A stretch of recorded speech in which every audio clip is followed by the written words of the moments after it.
Lucas 22, 39.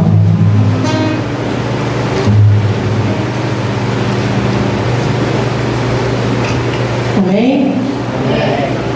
Jesus no Getsemane. E saindo, foi como costumava para o Monte das Oliveiras, e também os seus discípulos o seguiram. E quando chegou àquele lugar, disse-lhes: orai, para que não entreis em tentação. E apartando-se dele, cerca de um tiro de pedra, e pondo-se de joelho, orava, dizendo: Pai, se queres, passa de mim este cálice. Todavia, não se faça a minha vontade, mas a tua. E apareceu-lhe o anjo do Senhor, que o confortava. E posto em agonia, orava mais intensamente. E o seu suor se tornou em grandes gotas de sangue, que corriam ao chão. E levantou-se da oração, e foi ter com seus discípulos, e o achou-os dormindo de tristeza. E disse-lhes: por que estáis dormindo? Levantai-vos e orai, para que não entreis em tentação. Aleluia, louvado seja o nome do Senhor. Primeiramente, eu quero dar um destaque para Getsemane. A igreja pode se sentar em nome de Jesus? A gente faz aquela exegese do texto, e todo mundo sempre vê Jesus foi orar no Getsemane como algo desesperador, e a gente sempre leva Jesus foi orar desesperado. Só que Getsemane significa prensa do azeite. E eu falei: Jesus, se ele que veio consciente que ele passaria por várias coisas, e o lugar de socorro dele foi no lugar da prensa. E eu fiquei pensando com o Senhor Jesus: por que eu reclamo? Por que eu ainda estou questionando os meus processos? Por que eu ainda fico ansiosa com o que vai acontecer, se o próprio Jesus, o lugar de socorro dele, foi no lugar de prensa? E o que eu entendo com isso e já quero trazer para você é: Jesus nunca vai te confrontar no seu lugar de conforto. Jesus nunca vai falar com você num travesseiro fofinho, numa cama quentinha. Não. Ele vai chamar você para madrugada, no frio, de joelho, aquele chão grosso, para falar contigo face a face. No teu lugar de desespero, é ali que você vai encontrar Jesus. E o texto vai dizer que ele fala assim: orai, para que não entrei em tentação. Quais tentações seriam essas? A murmuração, os questionamentos, a blasfemação, porque os discípulos estavam com ele, porque o discípulo cria que ele era o Salvador, que ele era o libertador, que ele ressuscitaria. Mas como isso? Como que ele é isso tudo e está passando por isso? Então, se eles não dessem para orar, eles pecavam. E quando a casa está desalinhada, o processo nunca é concluído. Nunca é terminado algo quando alguém está com discordância. Se não há alinhamento, se não há concordância, a Bíblia diz: poderão caminhar. Como isso? Então Jesus ali entendeu que eles precisavam estar na mesma ligação dele.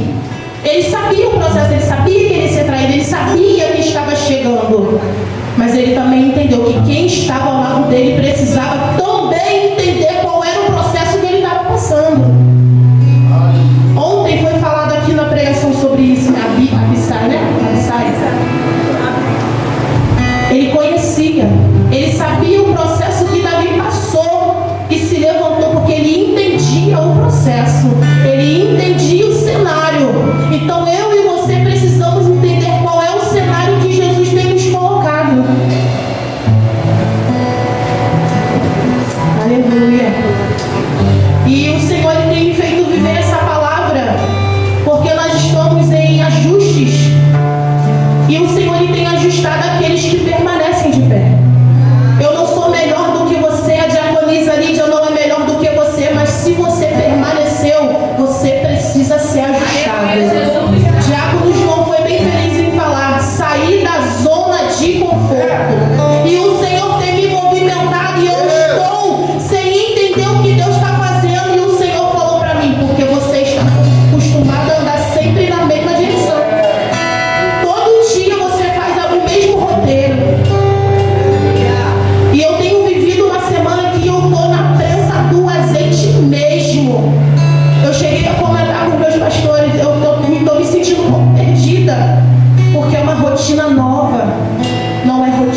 plena que o Senhor quer.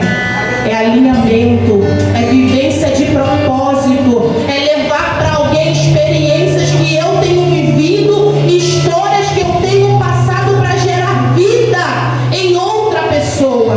Porque aonde há cenários que não tem esperança, eu posso chegar e falar: você vai passar, eu passei. Você vai vencer porque eu vivi, eu suportei, e você também vai suportar. Então Jesus, ele nunca vai levar você a um lugar aonde ele vai deixar você sem orientação.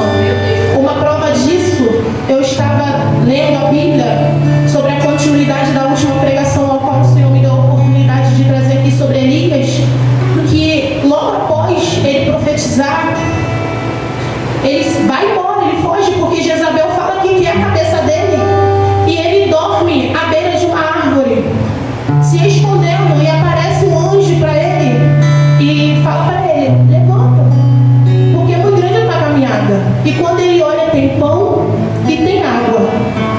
E o texto diz que ele levanta, segue o caminho e se esconde na caverna. E o anjo do Senhor aparece para ele e fala assim: o que você está fazendo aí? Por que você está aí? E ele levanta, vem o vento, o texto diz que vem o vento e Deus ainda não fala com ele. Depois vem uma movimentação lá fora e ainda não é Deus falando com ele. Quando ele sai da caverna e se posiciona à beira da caverna, aí que ele ouve Deus falar.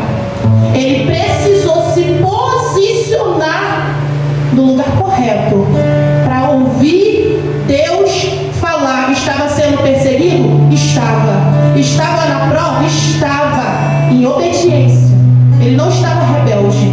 Muitas das vezes eu e você estamos na rebeldia e não queremos ouvir Deus falar conosco e nem queremos nos posicionar para ouvir Deus falar. Isso que é o pior. A gente sabe que precisa do socorro que vem dele, mas não nos posicionamos. E quando Deus fala, a gente ainda questiona. A gente ainda murmura. Sabe por quê? Não oramos para não entrar em tentação.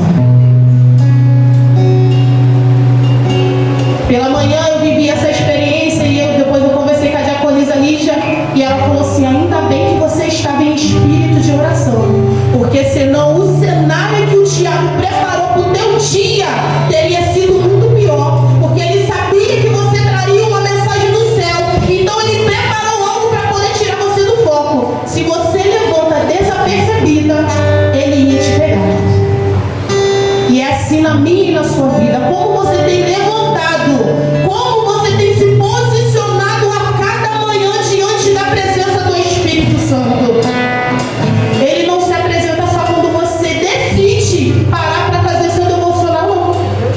Quando você abre os seus olhos e respira o fôlego de vida, o Espírito já está presente. A presença já está presente, porque os anjos do Senhor estão ao nosso derredor, guerreando contra Satanás e seus demônios, para que nós possamos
transformada dia após dia? Será que eu tenho trago avivamento para a minha igreja, para a transformação da minha vida? Eu estou numa posição de liderança. Que avivamento eu estou passando para esses juniores? Falamos de identidade. Qual é a identidade que eu tenho forjado em mim, dia após dia, em Cristo? É mudança. Eu não posso ser a mesma todos os dias. Eu não posso trazer águas nos artérios todos os dias para essas crianças. Eles vão virar um adolescente como? Que tipo de geração de adolescente eu estou gerando para uma próxima liderança? Que tipo de jovem a Lídia está gerando para quando eles vão para o departamento de mulheres, para o departamento de varão? Vão chegar lá como? Com que identidade? Com que transformação? Se ela é constante na mesmice, na rotina. Avivamento, mudança de atitude, de caráter, de vida, de posicionamento. Hoje você é membro, amanhã você é um colaborador, depois você é um obreiro. Se até a obra do Senhor passa por transformações, porque eu não vou aceitar o que Deus está fazendo comigo? Por que eu não vou aceitar as pedradas? Por que eu vou murmurar das calúnias? Eu não sei o meu amanhã, mas eu sei o que eu preciso fazer para suportar o amanhã. Lá em Atos, só para complementar,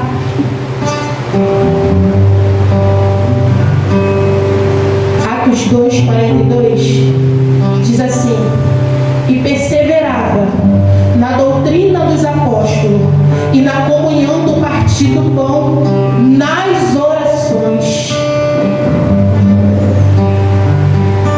Como assim, Michele? Eu sou uma pessoa restrita, seletiva, vamos dizer assim.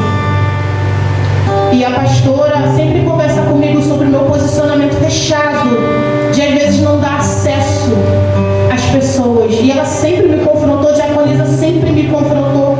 E eu falava o quê? Eu sou assim. É o meu jeito. É o meu jeito. Eu não estou desrespeitando ninguém. Só que Jesus, ele me confronta aqui. Comunhão. Eu permaneci. Estou mentindo? 4 anos e um pouquinho. Com o mesmo posicionamento. Eu sou assim. Pastor, eu não tenho afinidade. Ah, mas só que a Bíblia me fala que eu preciso ter comunhão. Eu preciso orar junto. A Bíblia não fala que eu tenho que me simpatizar com ninguém. Não. Tenha comunhão. Parte o pão. E eu me senti envergonhada. Eu me senti tão envergonhada, irmãos, que eu falei para o pastor, eu passei em Daniel. E eu chorava tanto.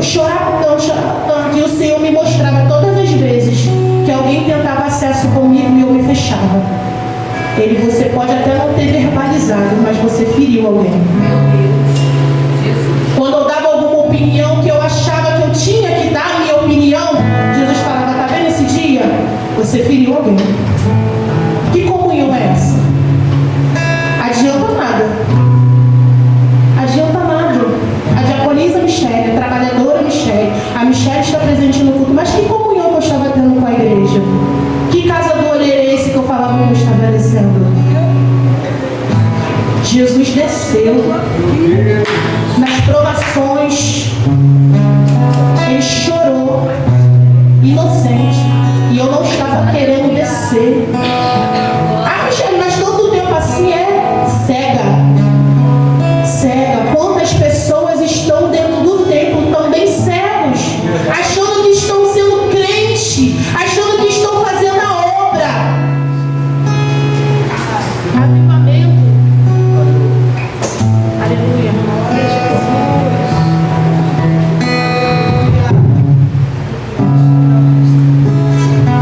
E hoje eu estava, nessas minhas exegeses, eu vi um pastor falando assim: se o teu círculo de pessoas só tem crente, você está desviado. Falei: Jesus, eu vou subir no púlpito com essa palavra. Ele é, porque você está desviado. Antes de vir para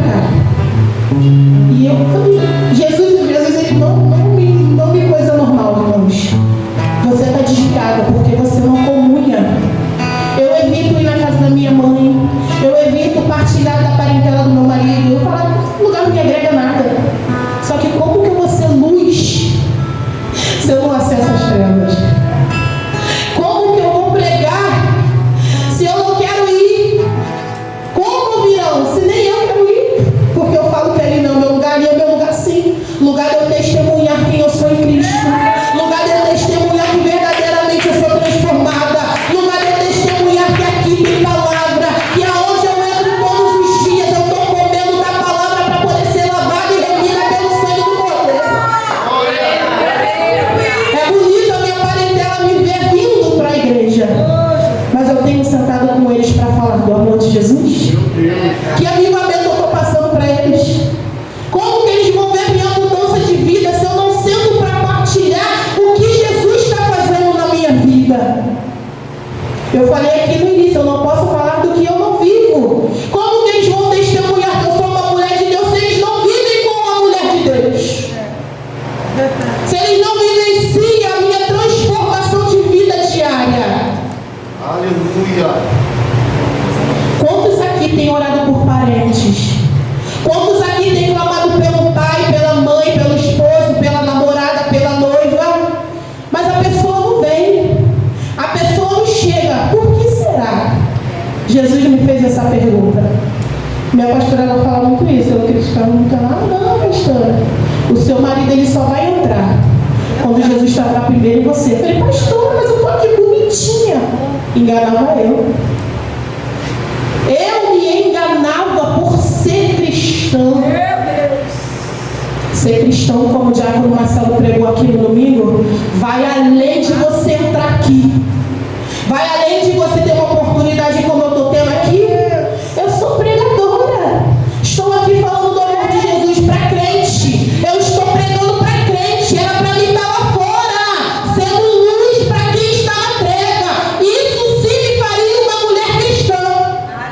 Aleluia. Com transformação de vida, com palavra de vida, mostrando, vamos lá, eu cresci lá, eu fui transformada lá, vamos lá comigo. Sai do teu lugar de conforto e vamos comigo. Meu Deus! De repente não é a palavra que você gostaria de ouvir nessa noite, mas foi essa palavra que o Senhor tratou comigo para me passar, para trazer para a igreja. Glória a Deus! Não é piada. Não é piada, é vivência. Eu preciso viver, eu preciso sentir a dor do Evangelho para poder depois levar para você. Hoje pode não fazer sentido para a sua vida, mas em algum momento o Espírito Santo vai lembrar a você essa palavra. Que avivamento você está vivendo? Que tipo de avivamento você tem carregado? Que tipo de evangelho você tem carregado? Não é só vestir a camisa. Não é só entrar aqui todos os dias. Quem conhece a minha rotina da igreja sabe. Eu estava sendo religiosa. Jesus falou, você está sendo religiosa. Todo dia, para quê? Para quem? Para quê e para quem? Se você não quer ir aonde eu mandei você ir. Tem limitados acessos. Para quê e para quem? Meu Deus! Irmãos, o que vocês não viram eu chorar aqui nessa igreja, eu chorei um dia. Eu tive crise de enxaqueca. Irmãos, só quando você encontra com Jesus, quando você se depara com a presença, irmãos, eu falei para minha pastora, Jesus colocou um espelho na minha frente. Meu Deus! Olha isso daí. Irmãos, eu creio que o Senhor me arrebatou naquele dia, porque eu me via, e Ele falava, olha o que você falou, olha como você se comportou, isso aqui para você não tinha nada a ver? Só que para você e para o outro, o teu posicionamento perante o outro, porque não vive mais eu, mas Cristo vive em mim. Então quando eu paro de igreja da Colina Tawane, ela tem que ver Cristo em mim. Ela não tem que ver a Michele, ela não tem que ver a atitude da Michele, não. Ela tem que ver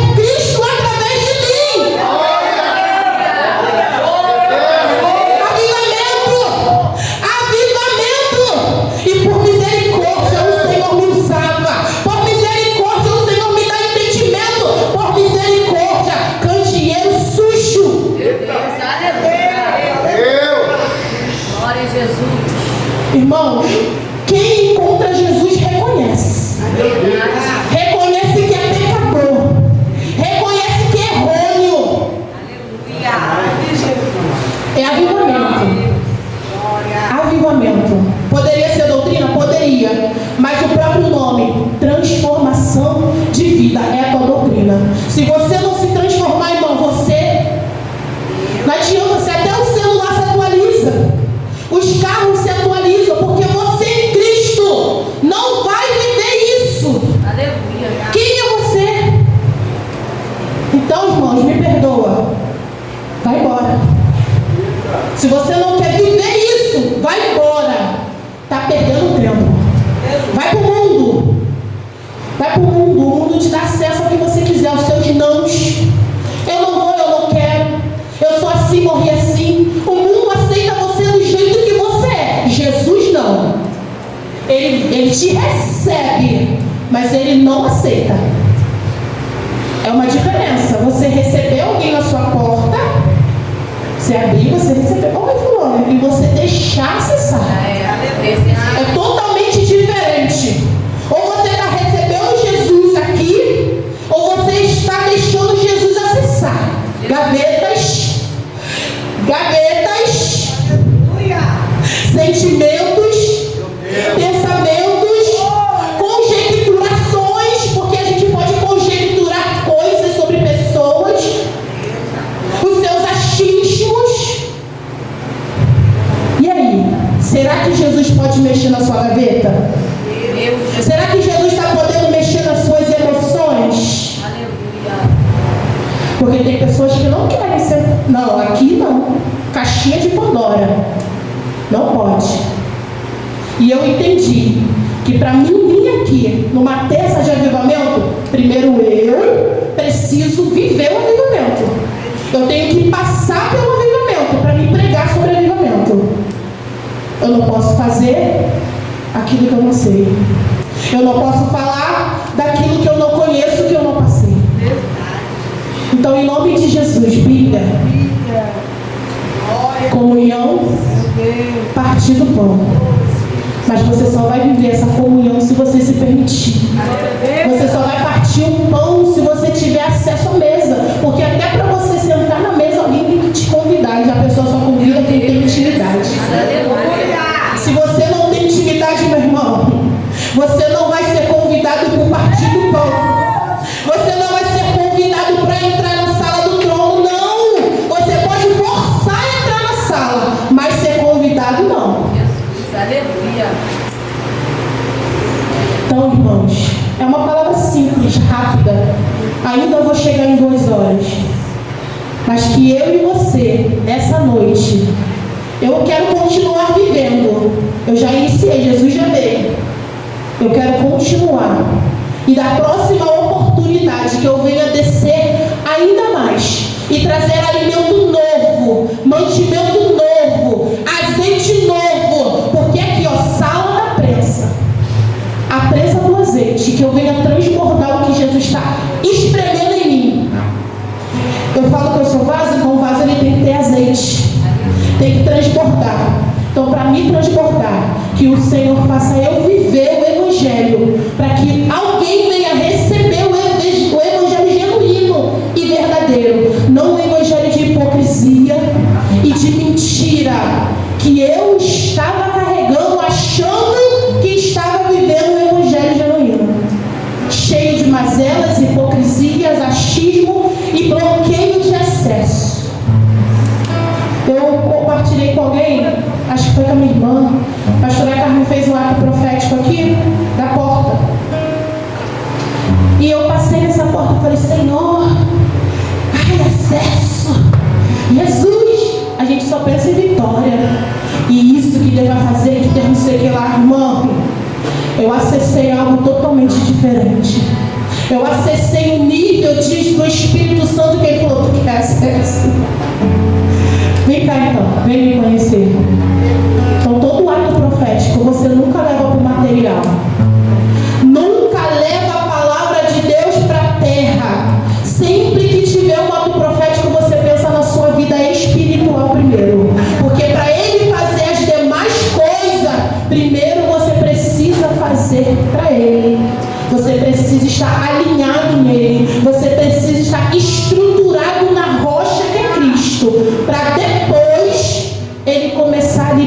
acessos na sua vida. Se estiver chegando fácil, irmão, se preocupa. Se sua vida não está sendo confrontada, se preocupa. Se o Espírito Santo não está te confrontando, se preocupa. Porque tem alguma coisa de errado na sua caminhada. E a senhora